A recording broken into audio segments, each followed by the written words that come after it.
Yahoy! Magandang umaga po sa inyo lahat mga kaibigan. Yes, show Topacio. Sa ngalan ni Atty. Ferdy Topacio, ako po si Miss Juvie de Guzman. Ayan.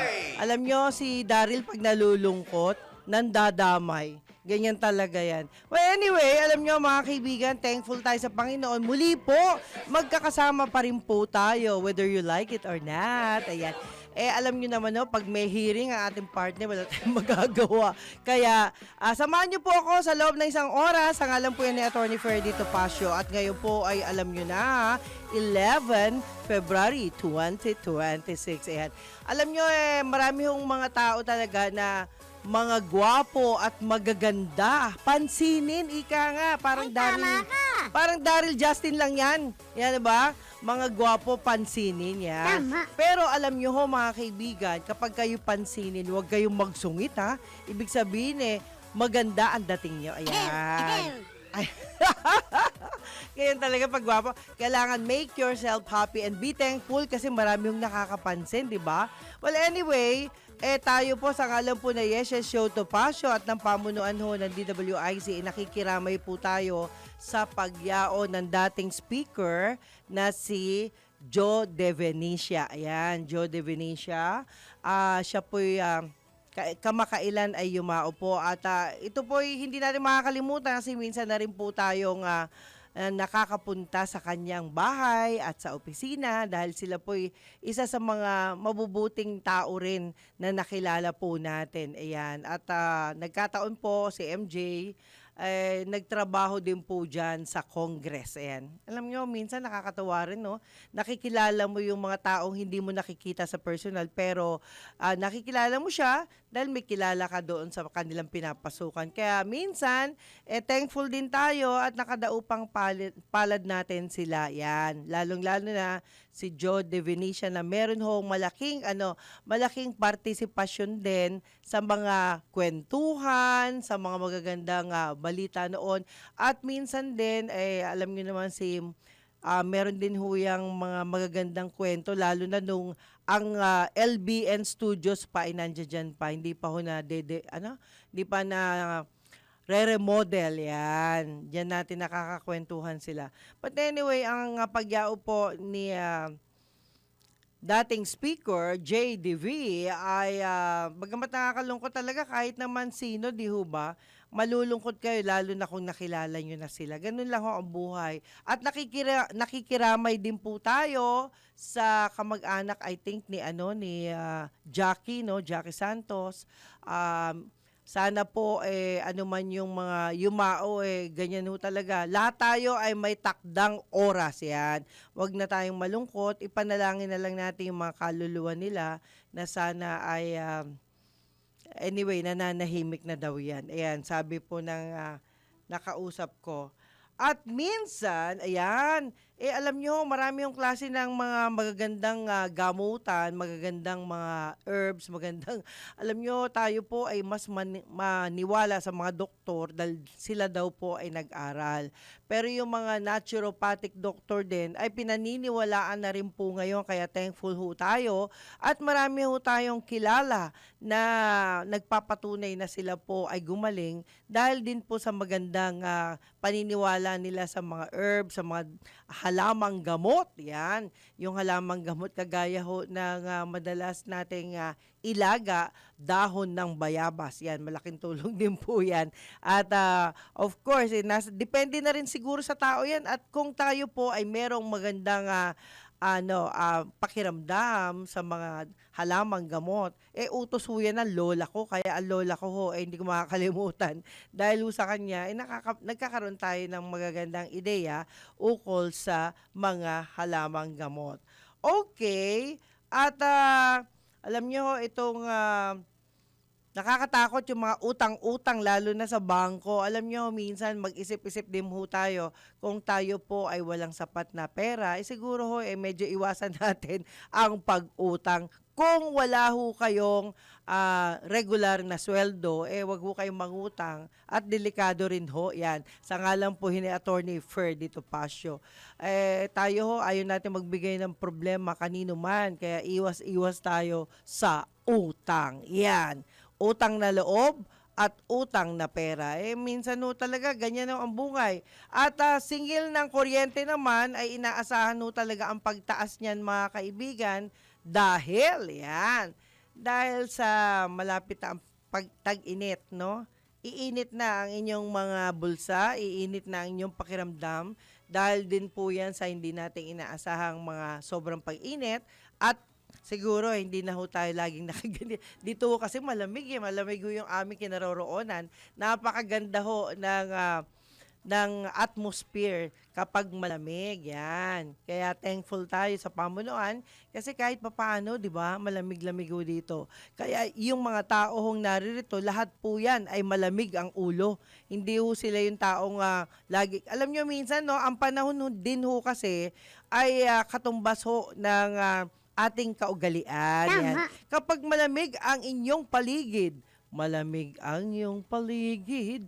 Alam nyo na, kapag ganyan, pag ganyan hong malamig-lamig, maghanap ka ng kayakap, di ho ba? Oh, yeah. Kaya kapag kayo ho ay may mahabang unan, enough na yan. Maganda ho yan. At yung mga walang kayakap naman, maghanap na ho kayo kasi malapit daw. Malapit na raw. Aba, mayroong nagsasabing, malapit na Valentine's Day, dapat daw may kayakap. Ano yun, Weng? Ano yun, Wenen? Ikaw talaga, wala kang kayakap. Ayan, di natin alam. Ayan, ang alam kong walang kayakap dyan, si JM ba yun? Hindi ko alam nakakita si JM, laging nag-iisa. Ayan.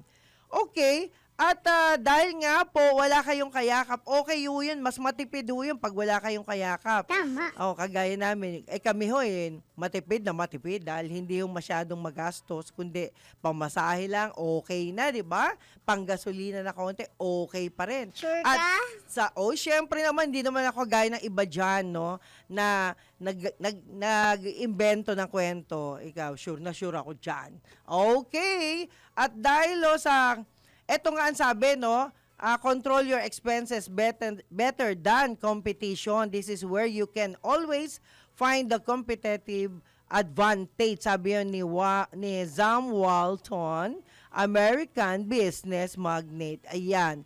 Kaya ho ngayon tayo, mag-ipon na ho tayo at malapit-lapit na naman ang mga gastusan, di ho ba? Tuwing katapusan na lang, lagi ho tayong nagkakaroon ng problema sa mga bayarin. Yung anak ko ayaw na magbayad. Sabi nga ho, Mami, laging ako na lang ba? Ayan. Hayaan mo na, talagang ganyan talaga. Pag kailangan ho natin ng tulong, alam nyo, marami ho tayong paraan. Sabi nga, ngayon, paano ang paraan? Kapag ang anak ay nakakaluwag, yan, kamag-anak, etc. Kaya salamat ho dun sa uncle ko, sa kapatid ko na nakakatulong din. Salamat ho sa inyo dahil medyo mabigat, no, ang mga alalahanin, no, ang mga bayarin. Ang bayarin po ay swerte-swerte lang. Ayan. Okay, at samantala, eto na, tiyakin ho natin, naintindihan ho natin ang mga balitang ito. Magpapatupad ang Meralco 1 sentimong kada kilowatt per hour na Uniform National Lifeline subsidy rate sa March billing. Oh, wow, maganda yan. Ito yung matapos aprobahan ng Energy Regulatory Commission ang 100% diskwento sa ilalim ng bagong Uniform Lifeline Consumption Threshold. Sa ilalim ng bagong uniform subsidy, makatatanggap ng 100% discount ang mga low-income electricity consumers na kumukonsumo ng 50 kilowatt per hour o mas mababa pa. At syempre, tiniyak naman ng Meralco ang patuloy na pag-iral ng lifeline discount para sa mga konsumong lampas sa national threshold. Alam nyo, hindi ko alam, paano ho kaya tayo makakatipid ng kuryente? Eto si Winner mukhang walang problema sa kuryente. Lagi siyang relax. Yan. Oh, Hindi ho siya namang problema sa kanyang bayarin. Yan. Alam nyo ho minsan, no, kung kaya rin lang na magbukas kayo ng bintana, why not open your windows para ho naman medyo relax kayo. Alam nyo sa probinsya, napakaganda ho ng hangin, napakalamig at syempre kahit tag-init ho, ay meron pa rin hangin na pumapasok sa mga bahay-bahay. Pero sabi nga, para ma-relax tayo, iwasan ang sobrang stress. Hindi ko lang alam kung saan. Ay, Wenner, ang pangit ng kiss mo. Ang kiss mo, pansip-sip. Yan. Ganun na. Dapat kailangan ismak lang, no? Kasi, Wenner, minsan, pag Valentine's Day na ganito, at ganyan ang klase ng pag-kiss mo sa partner mo, ay baka magkaroon ng kakaibang response sa'yo. Ayan. O, di ba? Ganyan ang response. Okay. At samantala, ipag-uutos ng Department of Agriculture sa mga rice importer na bumili muna ng palay upang makakuha ng rice import allocation sa second half ng 2026. Ayon kay Agriculture Secretary Francisco Chu Laurel Jr., ang pagpasa ng Rice Industry and Consumer Empowerment Act ang magsisilbing legal na batayan ng hakbang na ito. Yan. Nako, alam nyo mas maganda kung umiwas na kayo sa sobrang pagkain ng kanin. Yan. Bakit? Ayon dun sa mga eksperto, ang sobrang pagkain daw ng kanin ay maaaring magdulot daw ng diabetes. Ayan sabi lang nila yan. Pero, syempre, kapag masarap ang ulam, hindi natin maiwasan ang masarap na maraming kanin. Ayan. Ay, tama ka!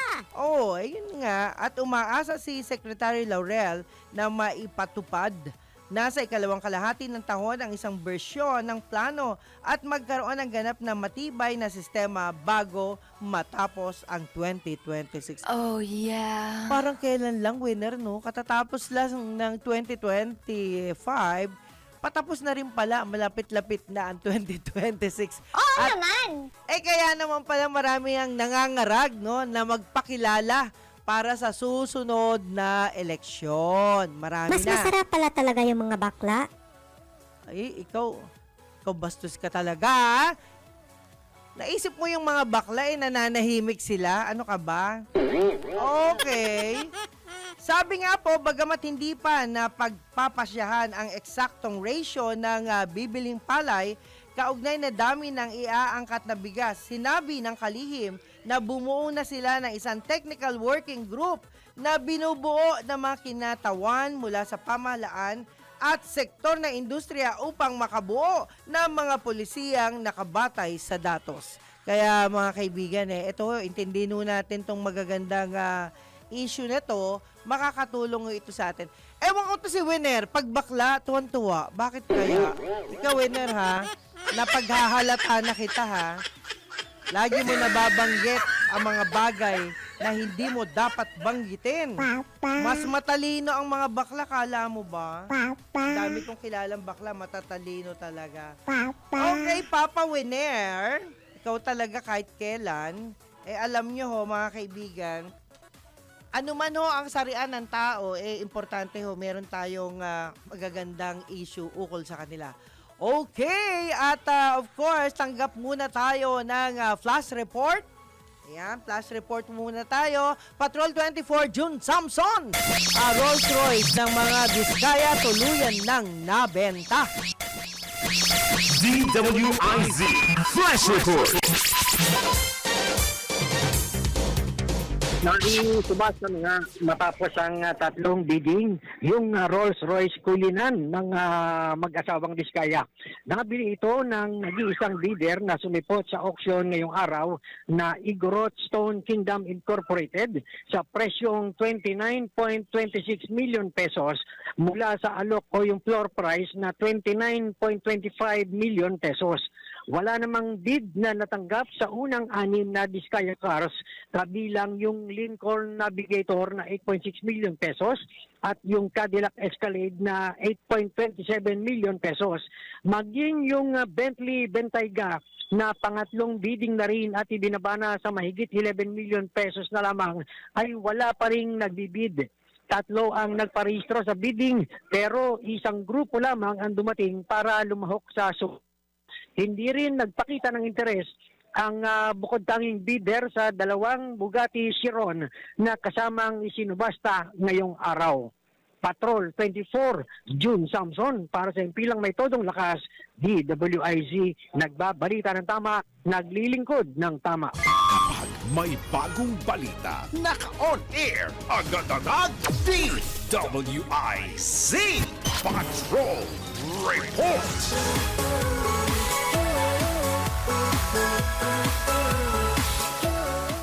Yahoy! Balik tayo sa Yes Yes Show Topacio sa ngalan ni Attorney Ferdy Topacio. Alam nyo, ewan ko lang no, kung marami pa bang nangangarap makasakay sa mga mamahaling sasakyan sa panahong ito ng taghirap, di ba? Taghirap po ngayon. Pero swerte naman ang mga taong nakakabili, nakaka-afford, at syempre, yung mga taong nakakasakay sa ganyang mamahaling sasakyan. Talagang bukod tanging pinagpala kayo. Ayan. Ewan ko lang si Winner kung gusto pa niya sumakay sa Rolls Royce. Ito kasi, tingin ko, mukhang naranasan niya na sa dami ng kanyang mga kakilala at kaibigan. Okay. At pansamantala, alam nyo, napakaganda ho ng sitwasyon ngayon ni Chris Aquino. Ayan. Si Chris Aquino po ay isa rin sa mga gusto nating artista nung araw, lalo na nung siya'y bata-bata pa, no? Siya po noon araw ay madalas sa FEU kung saan nung nakakulong ang kanyang ama ay lagi natin siya nakikita at nakikiusap sa lahat ng mga estudyante na suportahan na ang kanyang ama ay makalaya na. Nung time na yon ha. Well, anyway, at thank God kasi kahit papano nakakasurvive na po siya. Kailangan po niya ng Tai Chi teacher. Yan, Tai Chi teacher at walking coach. Alam nyo, ang paggaling na isang tao, naniniwala ako, God willing yan, at not only that, ang paggaling na isang tao ay nasa sarili nating katawan. Wala ho sa ibang tao yan, wala ho sa gamot, wala ho sa kung ano-ano pa. Kasi syempre, basta tuloy-tuloy lang po tayong manalangin, yan, importante din po yan. At tuloy-tuloy lang po tayong maniwala sa ating mga sarili. Kaya yung paggaling natin, minsan kapag may sakit ho tayo, o kayo, kung kayo po'y may sakit, minsan nasa ano po yan nasa sarili nyo po yan. Kung talagang gusto ninyong gumaling, ay gagaling po kayo. Tama. Kailangan yung may katawan na may sakit, lumaban po. Kagaya rin ho yan ng lagnat, di ba? Lagnat, o yung mga common na sakit, di ba?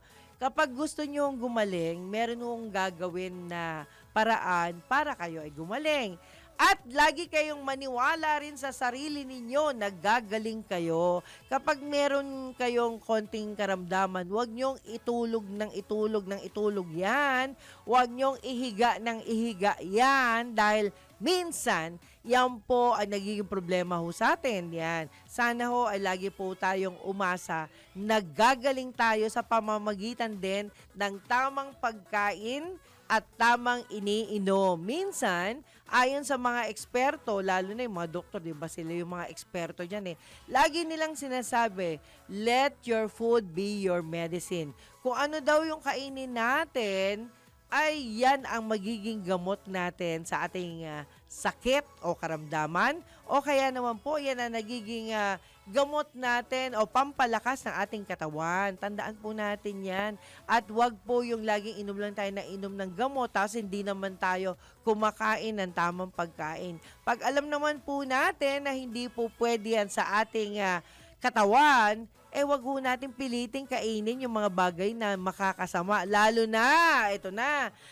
na yung mahihilig sa matamis. Yan. Yung sobrang labis na pagkain ng matamis ay hindi rin po mabuti yan. Kaya mga kaibigan, hanggat kaya po nating tiisin yung mga bagay na nakakapagbigay sa atin ng sakit, ay magtiis po tayo. Kadalasan yung iba dyan, mahilig dun sa mga nakadapa. Alam nyo ba yun? Yung mga nakadapa sa mesa. yung pong mga nakadapa sa mesa, tunay ngang napakasarap. At tunay na yan po ay laging meron sa hapagkainan, lalong-lalo na sa mga nagse-celebrate ng kanilang kaarawan. Yan, marami yung ganyan. At marami yung event na napuntahan ako na lagi pong nakadapa yung handa nila doon sa lamesa. Nako, ewan ko lang, winner, kumakain ka pa ba ng nakadapa? Kumakain ka pa? Ay, hindi na. O yan. Kasi alam nyo ho, medyo mahirap din ho na maraming mantika ang inyong makain sa katawan. Delikado po yan. Ayan. Yung mga nakadapa po, ano ho yan? Mahal ho yan, di ba? Mahal yan, di ba? Oo. Kaya pag mahal, wag nyo na masyadong kainin. Kainin nyo na lang yung mga seafoods, mga vegetables, di ba? Importante yan. Kaya Kuya One, ayan, sa birthday mo, wag ka nang kumain ng nakadapa dahil delikado yan sa katawan. Ay, inunahan ko na kayo, Kuya, kasi alam nyo, mahirap din eh. Oo, di ba? Kaya, paalala ko lang, baka maisipan yung maglagay na naman na nakadapa dyan. At least mababawasan yung gastusin mo. Kaya iba namang nakadapa yung winner. Grabe ka, ha? Iba yan. Okay. At sabi, ayan, yung mga byudo. Okay, mga byudo. Ako, alam ko, marami rin ho talaga ang manloloko na mga love scammers yan. Yung mga nakikipag-love sa mga ere o sa mga internet, nako, mag-ingat-ingat po kayo lalo na yung mga elder, no? Mga kababayan, mga elder po, ingat-ingat po kayo. Huwag kayong basa-basa naniniwala sa mga text scam, sa mga love scammer, o kaya naman doon sa mga hindi nyo naman talaga kilala, di ba? Sa internet po, napakarami pong mga peking litrato ang inilalagay na hindi nila tunay na account. Yan. Kaya thank you rin sa Meta. Thank you dahil ho sa inyo ay nako-correct yung mga mali, di ba?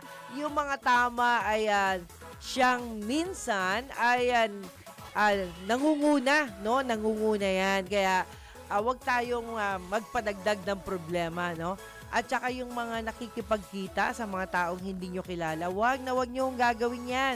Kadalasan, well, actually, sa ibang bansa nagaganap po yung hold-upan, yung pagde-date na hindi naman magkakilala, yung maraming sinungaling, yan. Yung mga sinungaling po, kadalasan, pasensya na kayo guys, kadalasan lalaki po ang mga sinungaling na gumagawa ng mga love scam. Kaya ingat-ingat po tayo. Hindi po yung mga babae, bihira po yan kasi ang mga babae po, parang Pilipino talaga dito din sa Pilipinas na naghihintay lang po yan ligawan. Hindi po sila yung nag-uumpisa. Hindi lahat. Okay, time check muna tayo mga kaibigan. Sa ngalan po yan ni Attorney Ferdy Topacio. Ang oras po, alas 11:25 ng umaga. Yes, yo! Topacio! Magandang umaga Pilipinas, narito na ang tamang balita sa mga oras na ito. Pangulong Marcos, umaasang bibilis ang pagtatayo ng mga silid-aralan sa pagsasanib puwersa ng DepEd at mga LGU. Ang detalye ng balitang yan ihahatid ni Patrol 13 Gilbert Perdes. Inamin mismo ni Pangulong Ferdinand Marcos Jr. na kailangan baguhin ang sistema para mapabilis ang pagtatayo ng mga silid-aralan sa bansa. Itong sinabi ng Pangulo matapos saksihan ang paglagda ng kasunduan sa pagitan ng DepEd at mga probinsya para sa pagtatayo ng mga classroom sa buong bansa. Ayon kay Pangulong Marcos, nakamamanghang isipin na umabot na sa 140,000 ang kakulangan sa mga silid-aralan hanggang noong December 2025. Ayon sa Pangulo, dahil anya sa shortage, nagkaroon ng ilang shift ng pasok ang mga estudyante habang may ibang mga nagkaklase sa mga basketball court at maging sa ilalim ng mga puno. Kaya naman giit ng Pangulo, kailangan matugunan ang problema sa lalong madaling panahon. Patrol 13 Gilbert Perdes para sa Himpilang May Tolong Las, DWIZ. Nagbabalita ng tama, naglilingkod ng tama. DWIZ News Catch Up. News Catch Up. At yan ang tamang balita sa mga oras na ito. Mag-follow at subscribe sa lahat ng DWIZ News digital accounts, Facebook, Instagram, YouTube, TikTok, X, DWIZ News App at DWIZ News website. Ako po si Daniela de Guzman, nagbabalita ng tama. Yahoy! Yes, show Topacio sa ngalan ni Attorney Ferdy Topacio. Kung po si Miss Juvie de Guzman. Salamat, Winner. Oh, yeah. Kaya gustong-gusto ko si Winner eh. Okay, at syempre mga kaibigan, na oras po alas 11:31 ng umaga. Yan, para ho yan sa inyong lahat. At syempre kay Attorney Topacio. Alam niyo ho ba, mga kaibigan, ngayon po kasi marami hong nagsasabi na daw. Ito po naman connection dun sa mga nagsasalitang mga government official natin. Hindi naman ho lahat, no? Kailangan daw natin ng isang psychiatrist. Bakit ganun, psychiatrist? Okay.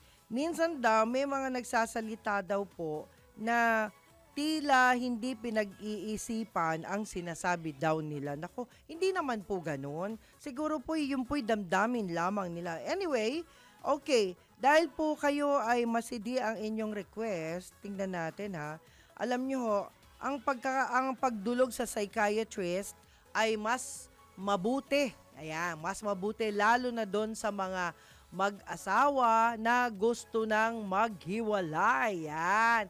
Kasi nagagamit po ang result mula sa psychiatrist sa kanila pong mga pagkakaalam sa kaisipan ng isang tao, sa babae o sa lalaki. Minsan, akala ho ng iba basta-basta lang po, hindi po.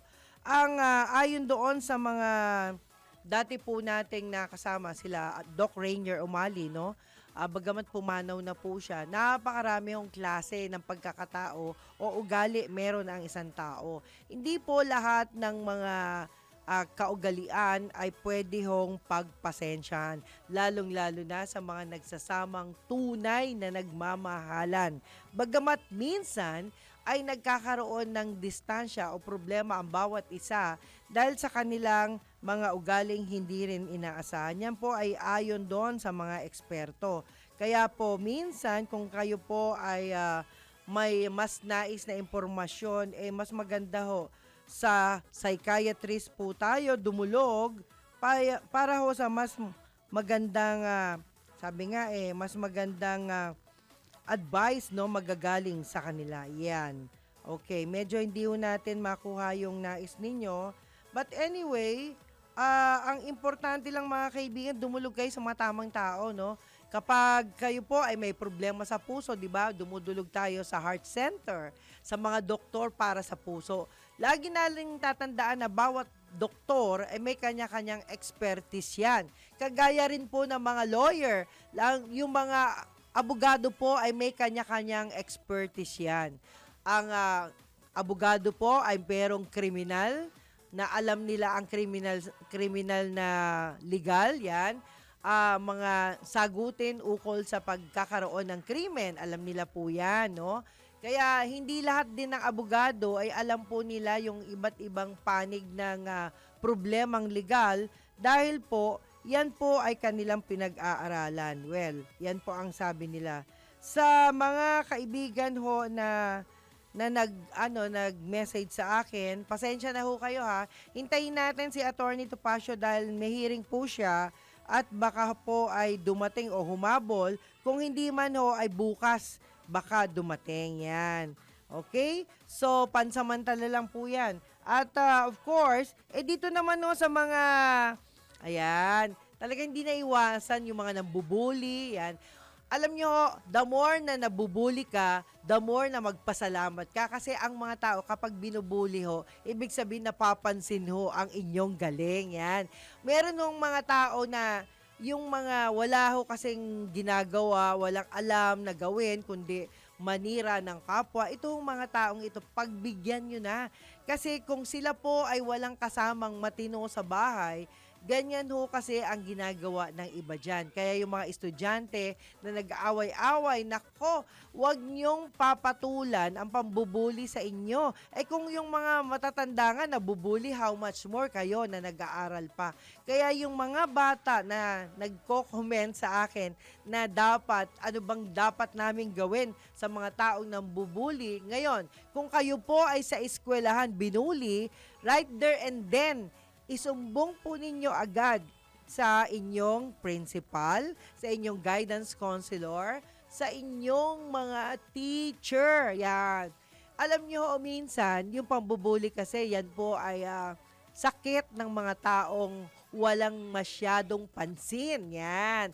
Yung pambubuli po ay hindi ho yan ginagamit na tama para sa mga term, pero ito po yung hindi magandang dahilan kung bakit po sila nagkukulang sa pagmamahal. Meron ng tao na gustong-gusto, lagi siyang pinapansin. Yan po kasi ang ang ibang tao na naghahanap ng katuwang na hindi ho siya masaktan. Kalungkutan ho minsan yan, no? At sana po, wag niyong palakasin ang pambubuli sa inyo. Kung hindi na ho tama, pwede ho kayong magsumbong sa mga kinauukulan, lalo na sa kapulisan. Pwede rin kayong magsumbong, di ba? Minsan may guest ho tayong pulis dito na nagiging kaagapay po natin ang grupo ng mga MPD Eagles yan. Meron ho tayong mga kasama dyan na po pwede ho makatulong sa inyo dahil po si Police Major Jun Saigo po ang head ng dito po sa MPD, ang head po ng ito po itong grupo nila na nagbibigay ho ng advice para sa para sa mga taong nalulungkot o walang problema na makausap. Pagtatanggol ika nga sa inyong problema sa inyong kinakaharap.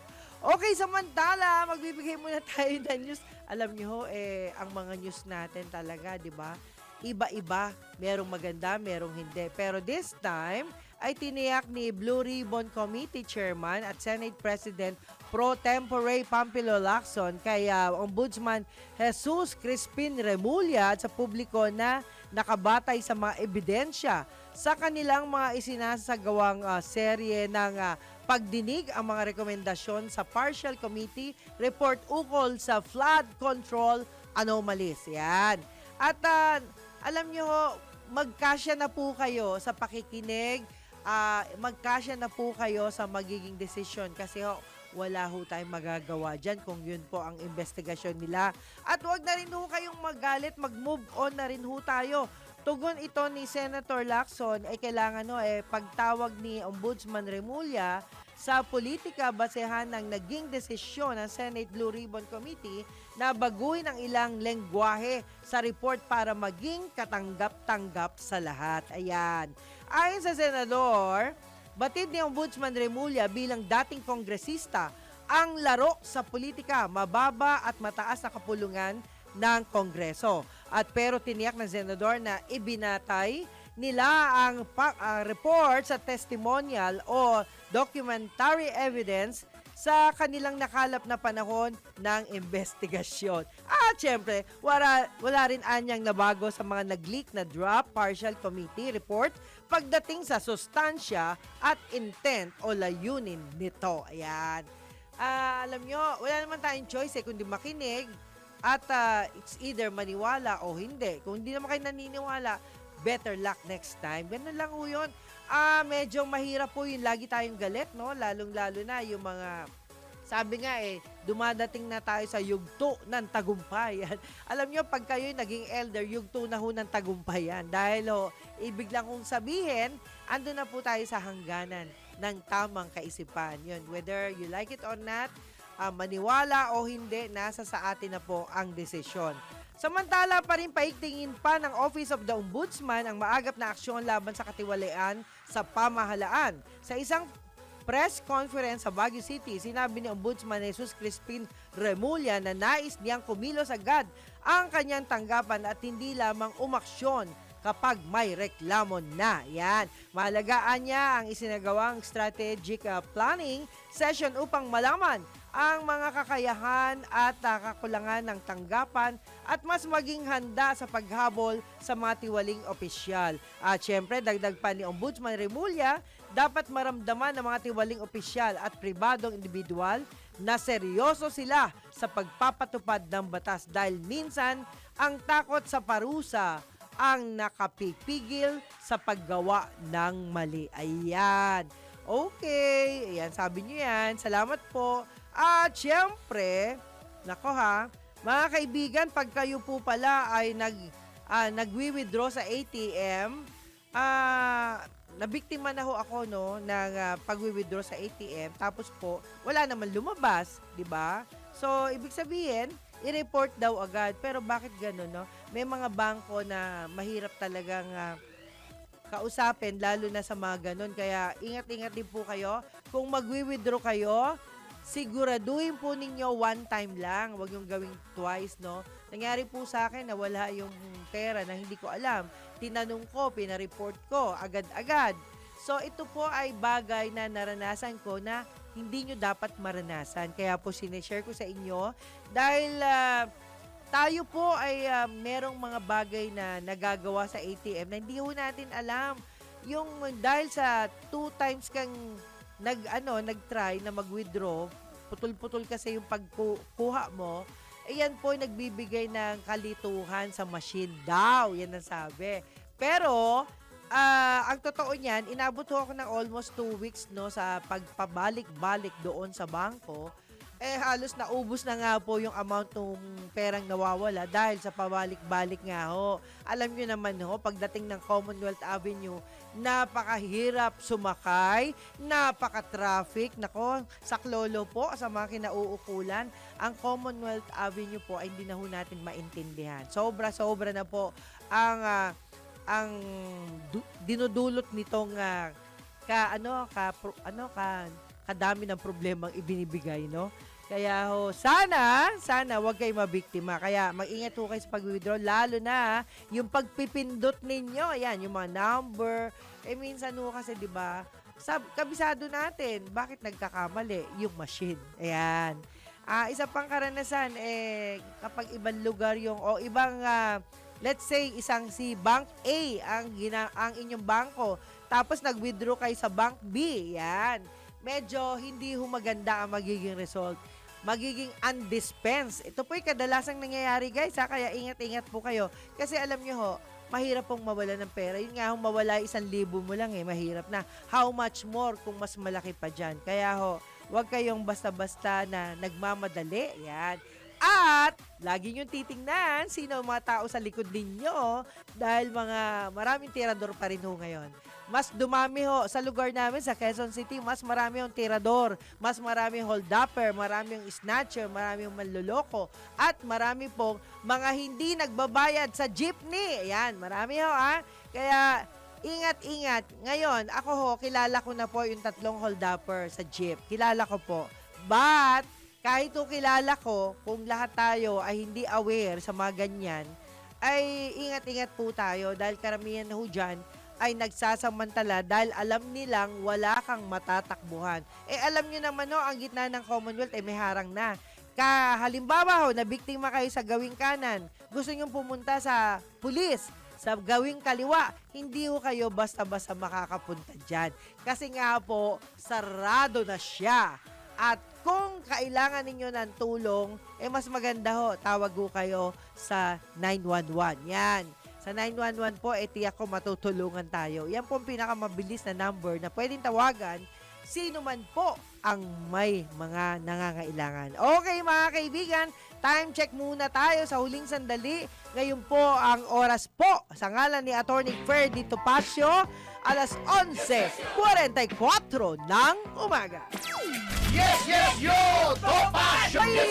Magandang umaga po sa inyo lahat mga kaibigan. Muli, sa ngalan po ni Attorney Ferdy Topacio, ang oras po alas 11:47 ng umaga. At syempre, mga kaibigan ayan, problema po ba ninyo ang isip nyo? Ayan, may nagpapatanong, ang isip po ba ay problema natin? Well, actually, kanina ho, nabanggit ko nga po na ang psychiatrist ay may maitutulong sa inyong problemang kaisipan. Okay. Alam nyo po ba, yan, isa ho kasi sa mga kakilala ko ang na-ospital dahil sa sobrang depression. Okay, para ho sa kaalaman ng lahat, ang psychiatrist po ay doktor sa kalusugan ng isip. Yan, lagi ho nating tandaan, ang doktor sa kalusugan ng isip ay makakatulong sa mga tulad ho nito para ho dun sa mga kaibigan natin. Tulungan po natin sila kung sila po ay may problema sa kanilang kaisipan. Minsan ho, sa sobrang pag-iisip, yan. Isa ho yan sa mga bagay na ating pong pinoproblema. Okay, paggamot ng mga karamdaman sa kalusugan ng isip tulad ho ng depression, yan ho ay problema talaga, no? Sobra-sobra ang kaiisip po natin. Yung sobra ho nga, alibawa, yung tao na kasama natin, sobra ho ang depression na ibinibigay natin. Medyo lumayo muna kayo at mag-isip-isip ng mga bagay na makatutulong sa inyong pag-iisip. Yan, anxiety o schizophrenia, no?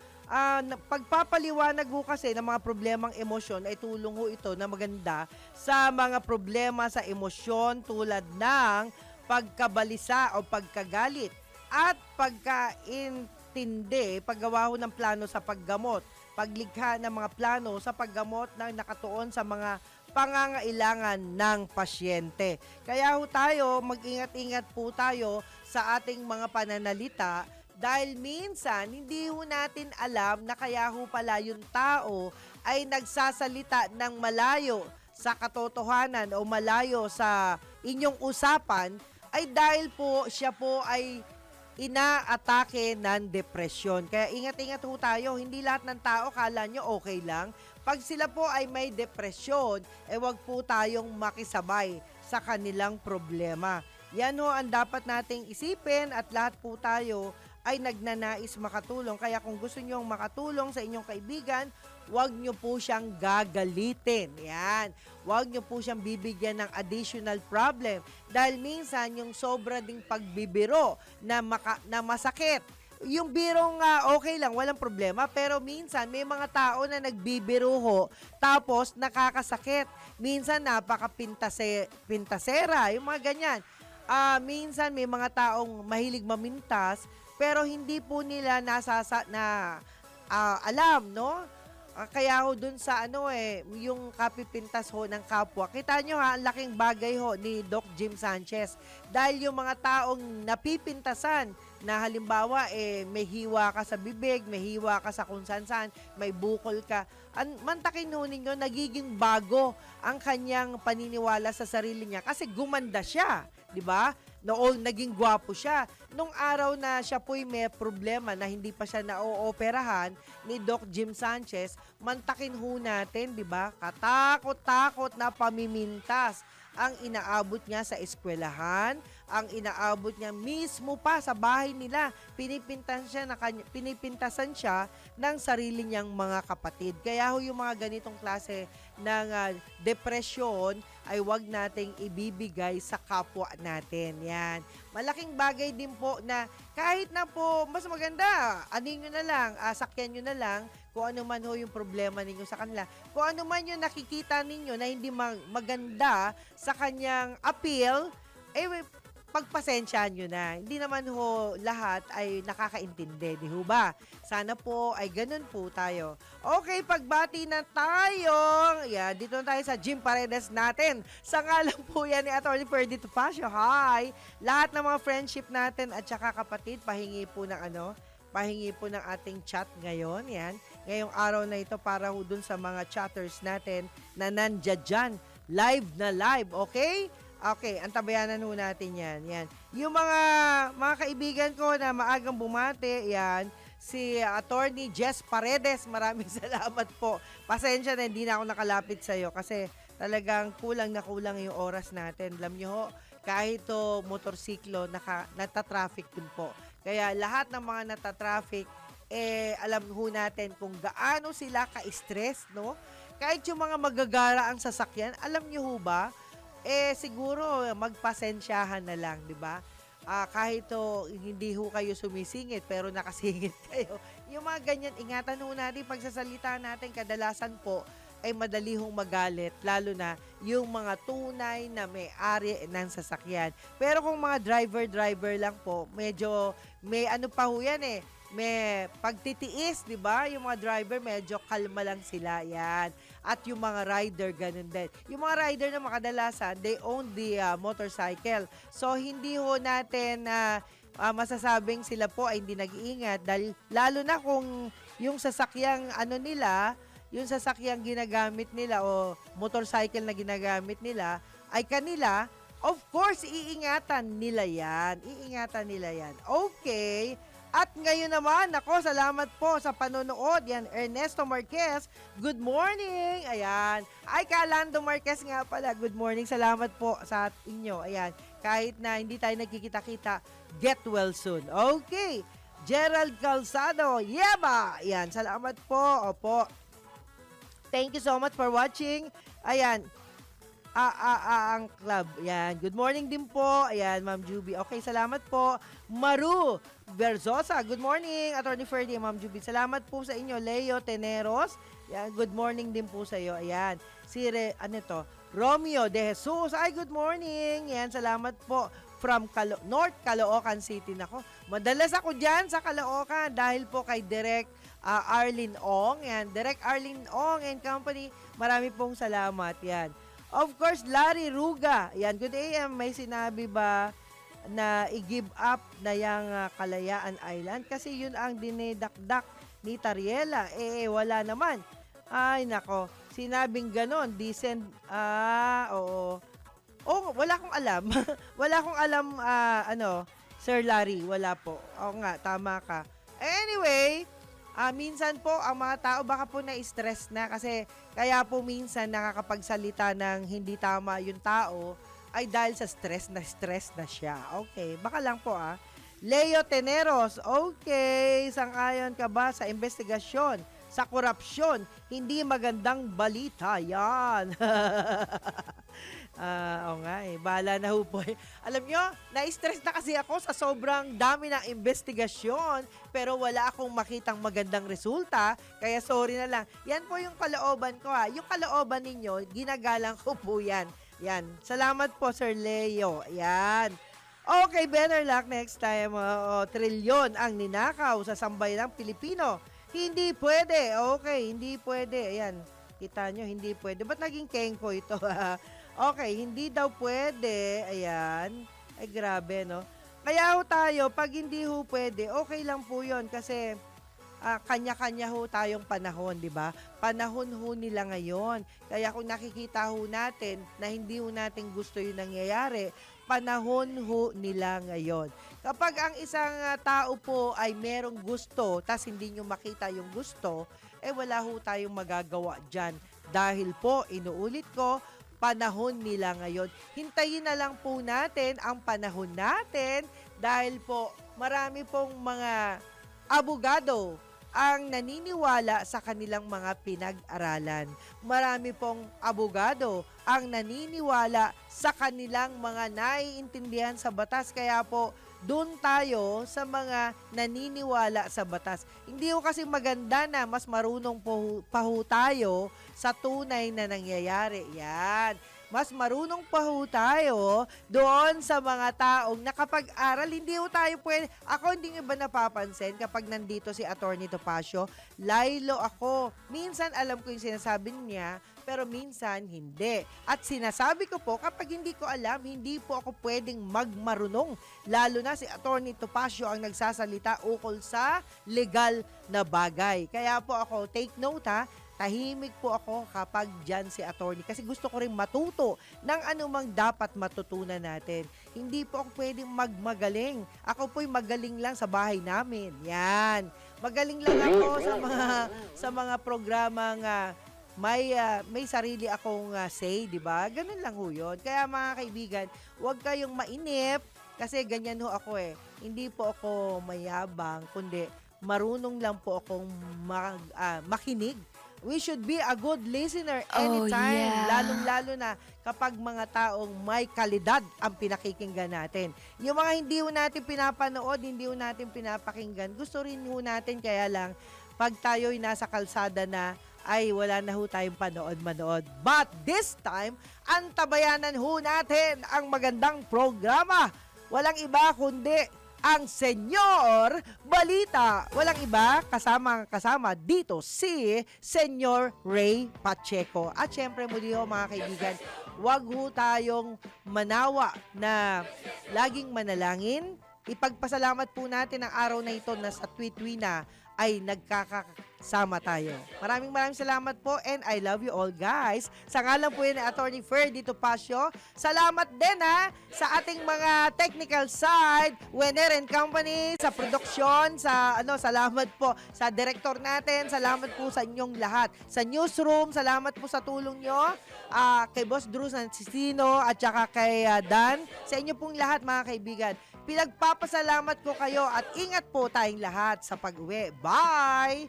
And this time, ang oras po, alas 11:59 ng umaga. Yeba! Yes, yes, yo!